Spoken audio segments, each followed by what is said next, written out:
윤석열 대통령이 취임 이후 2달가량 이어오던 출근길 약식회견, 이른바 도어 스태핑을 기자단에 확산하는 코로나19를 이유로 잠정 중단했습니다. 하지만 윤 대통령의 국정수행 지지율이 30%대로 떨어진 상황이라서 해석이 분분합니다. 대통령실은 민생으로 돌파구 마련에 나섰습니다. 박소정 기자입니다. 지역 일정이 잡힌 날을 제외하고 용산 집무실로 출근할 때는 어김없이 이루어진 윤석열 대통령의 도어 스태핑. 취임 2달 만에 잠정 중단됐습니다.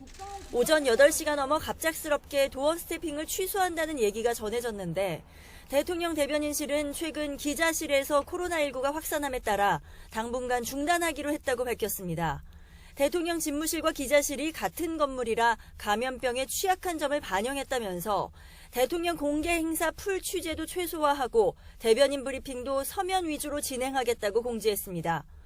코로나19 상황이 안정되면 바로 재개하겠다고 덧붙였지만 그 시점이 불투명한 만큼 여러 해석이 나왔습니다. 윤 대통령 국정수행 긍정평가가 지난주 37%로 떨어진 데 이어 이번 주에는 30%대 중반까지 내려간 여론조사가 나왔기 때문입니다. 특히 지난 5일 도어 스태핑 때 인사검증 비판에 대한 격앙됐던 이 답변이 더욱 영향을 끼쳤다는 분석이 나옵니다. 그럼 전 정권에 지명된 장관 중에 이렇게 훌륭한 사람 봤어요? 다른 정권 때하고 한번 비교를 해보세요. 사람들의 가질이나 이런 것들. 여야는 서로 다른 해석을 내놨습니다. 국민과의 소통을 약속을 했고 즐기시는 분입니다. 그래서 아마 말 그대로 코로나 때문에 중단하신 걸 임시로 중단하신 것이 아닌가. 그건 말도 안 되는 변명이고요.